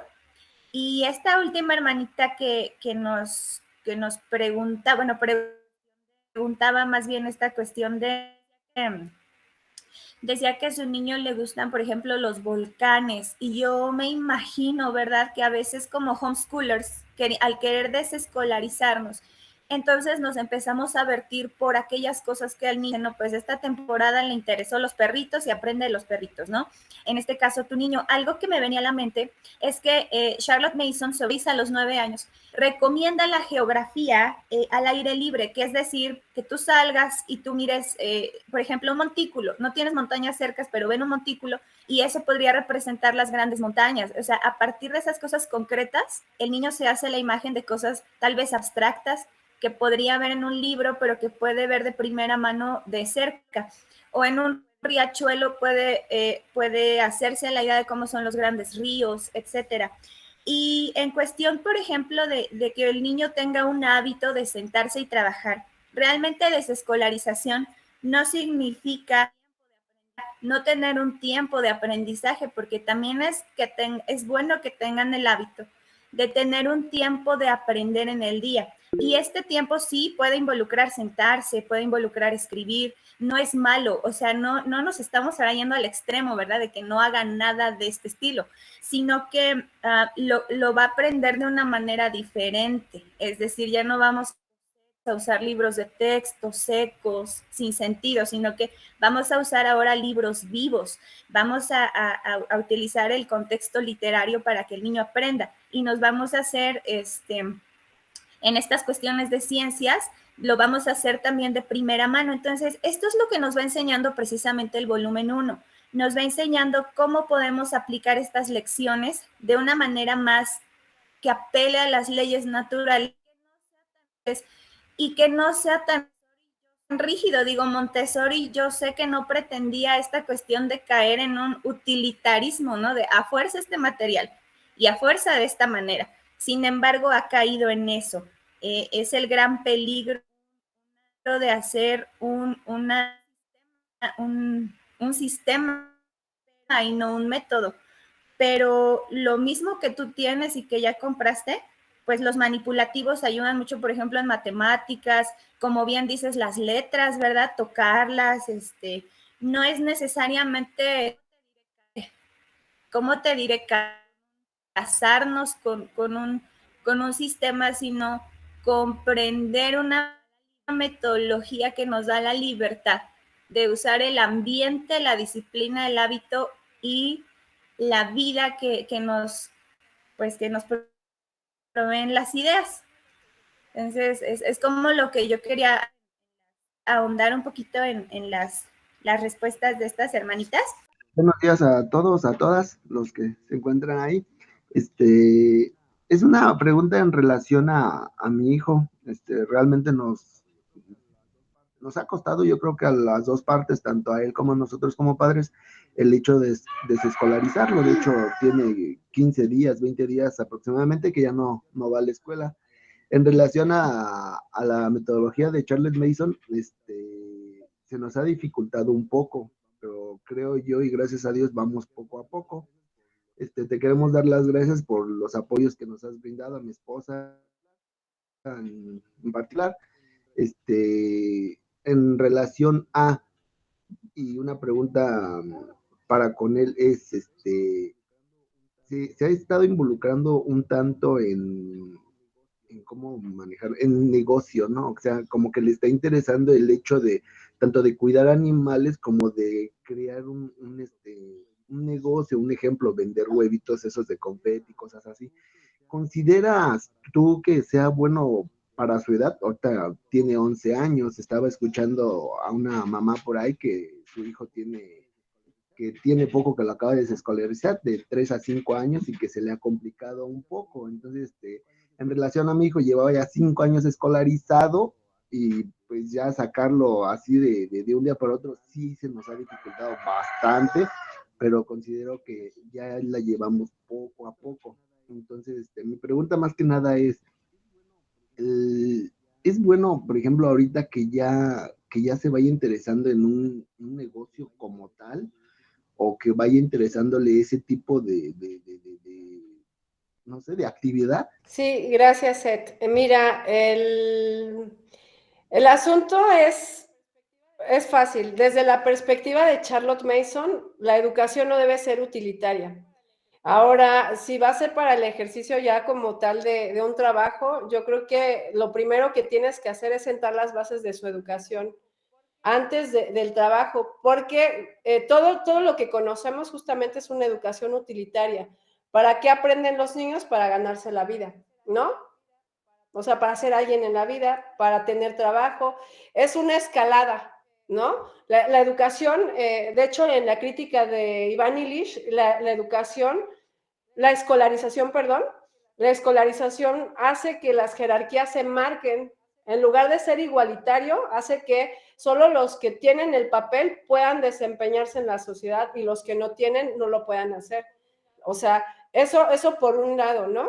En el sentido estricto, vemos que Charlotte Mason, por ejemplo, al abogar por una educación que no fuera utilitaria, lo que permite una educación centrada más bien en las necesidades del niño o del chico, es que va a encontrar deleite en más de un área del conocimiento. De hecho, por eso vemos que tampoco estaba a favor de las especializaciones. Este ya es un tema que yo tengo pendiente, del que quiero hablar, y ya no estaba de acuerdo, y no solo ella, Iván Illich también le tira a las especializaciones. Bueno, conozco muchos autores que le tiran a las especializaciones. Precisamente lo que hacen es, entre muchas otras cosas que son preocupantes, embotarnos en una sola área del conocimiento. Pero ahora aunado al tema de lo económico, cuando el niño solo está pensando en producir, va a caer en la trampa del capitalismo, de que ¿cómo es? El fin justifica los medios. O sea, si el fin es lo económico, no me importa qué tenga que hacer para llegar a esto. Eso hace la educación. Vean ahorita, por ejemplo, ¿no? Las ciencias, la geografía utilitaria ya no se estudia para reconocer la creación de Dios, para admirar las formas, para admirar todo lo que Dios ha producido, para ver la diversidad de personas, pero en su riqueza cultural, todo eso ya no es. Ya la geografía, por ejemplo, se estudia desde lo utilitario, en qué tipo de tierra me va a servir mejor para producir este bien, en dónde puedo extraer más de para tener más dinero. Entonces, no importa si me acabo el Amazonas, ¿no? ¿Qué ha pasado? Que la agricultura ya ha acabado gran parte del Amazonas. No importa, o sea, yo quiero el dinero. Entonces, para eso se sientan las bases de la educación, para que el niño tenga la conciencia primeramente reverente hacia la creación de Dios, que es parte de la naturaleza. No reverencia la naturaleza, sino al Dios creador de esa naturaleza. Pero todo eso va sentando base para que el niño pueda ver que los estudios y el conocimiento son para conocer a algo más grande que él, que es al creador, ¿no? Dios es dueño de la geografía, de las ciencias, de las matemáticas, ¿no? Las leyes matemáticas, todo eso le pertenece a Dios. Dios es dueño de las ciencias, la botánica, todas las ramas del conocimiento le pertenecen a Dios. Entonces, el primer acercamiento que el niño debe tener es en deleite, o sea, es hacia el deleite. La educación debe ser para él, no para lo que va a producir, no tiene que producir algo material. Entonces, Charlotte Mason, por ejemplo, cuando habla de las artesanías, dice que el niño no debería tener una ventaja económica de eso que está produciendo. No al principio, no cuando es niño, no cuando está aprendiendo, porque precisamente eso va a desencadenar en que el niño va a ser estimulado hacia otros deseos, como el deseo de tener más, de popularidad, de otros deseos que se despiertan cuando el niño ya empieza a tener la conciencia del dinero, por ejemplo. Ahorita estamos en una sociedad que ya hasta crean cursos para niños, emprendedores para niños. Métanlos de una vez al capitalismo, al sistema capitalista. Yo no digo que yo soy socialista, estoy en contra de los dos extremos, no me confundan, no me vayan a confundir. En realidad hay un problema en el capitalismo y eso es real. El fin justifica los medios, no importa cómo, pero llegamos. Entonces, lo primero es sentar bases, lo primero es que el niño entienda por qué hace lo que hace y que no tenga contacto inicialmente con lo económico. O sea, por ejemplo, el beneficio de las artesanías son para él. Entrenar la mano, el ojo, seguir indicaciones, el hábito de la ejecución perfecta, el poder bendecir a otros con el producto de sus manos, el poder desarrollar prácticas tempranamente que pueda desarrollar cuando es grande. Si se dan cuenta, las manualidades o las artesanías en la pedagogía de Charlotte Mason no lucen así como vamos a hacer cualquier cosita trivial que va a ser inservible. No, las artesanías te llevan a ver que el niño tiene capacidades, que puede usar sus manos, que puede usar su mente, que puede dar el mejor esfuerzo, puede producir algo de valor, pero el primer valor no es un valor monetario, es un valor instrumental, digamos, en que él puso su esfuerzo, su empeño y puede dar a lo mejor y bendecir a otros con eso que hace. La utilidad futura que él va a tener es que va a poder hacer muchas cosas cuando sea grande y no va a depender, por ejemplo, de los especialistas, ¿no? A lo mejor si quiere dar un regalo y él sabe macrame o bordado o cualquier otra artesanía, él puede hacer con sus propias manos ese regalo. Entonces, no es partir desde lo utilitario, no, de hecho, eso es contrario. La recomendación es sientan las bases de su educación a partir de la reverencia, a partir del conocimiento, sabiendo que Dios es el supremo educador de la humanidad, parte desde ahí y luego llegará el momento en el que ella tenga un contacto con lo económico y puedas ayudarle a administrar lo económico, porque los varones justamente sí necesitan ser proveedores, pero también todo eso vamos a verlo a la luz de la palabra, ¿no? Porque así también la economía de hoy está institucionalizada, o sea, todos los ámbitos podemos ser renovados y estamos llamados a ser renovados en todos los ámbitos. Y hay un modelo bíblico para cómo el Señor manejaba la economía. Es un modelo funcional para todos, es un modelo universal, pero no se toma. ¿Por qué? Porque impera un sistema, o somos socialistas o somos capitalistas, pero los dos extremos tienen sus graves peligros, ¿no? precisamente porque no parten del modelo bíblico. Entonces, como creyentes podemos ver que la economía es una economía relacional, tiene un propósito relacional, nos bendecimos unos a otros. O sea, cambia el concepto. Espero haberme dado a entender, es otro tema que pudiera ser muy extenso y muy amplio, pero es básicamente la recomendación. Empezar con él de a poco, conforme vayan ustedes aprendiendo, van incorporando de a poco, van haciendo cambios, dejando de hacer cosas, haciendo cosas y manteniendo esas nuevas cosas que están haciendo. Y ahí ya tienen mucho trabajo. Entonces, te puede acompañar, él puede aprender contigo, pero preferentemente que no tenga contacto con el dinero, ¿no? Incluso para nosotros, como creyentes, el tema económico resulta ser un problema a veces, ¿no? Entonces, sí, ese es mi consejo. Y es lo que recomienda Charlotte Mason. Y es lo que yo he aprendido a partir también de ver que precisamente las instituciones nos han moldeado un pensamiento que no es bíblico. Las bases primeramente en Cristo y de ahí para Exacto. adelante. Muchas gracias. Exacto. Apoyo a seguir adelante. Sí, Gracias. y anímense, tengan ánimo, están empezando y el camino es largo, pero vale la pena, vale la pena.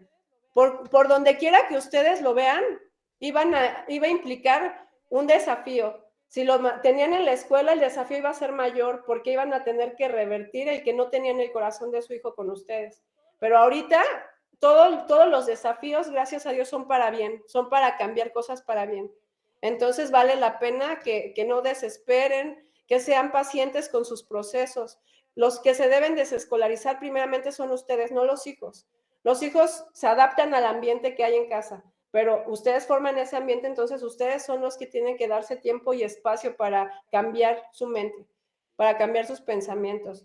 Y pues espero que los consejos les ayuden en algo. Para mí es un gusto poder contribuir.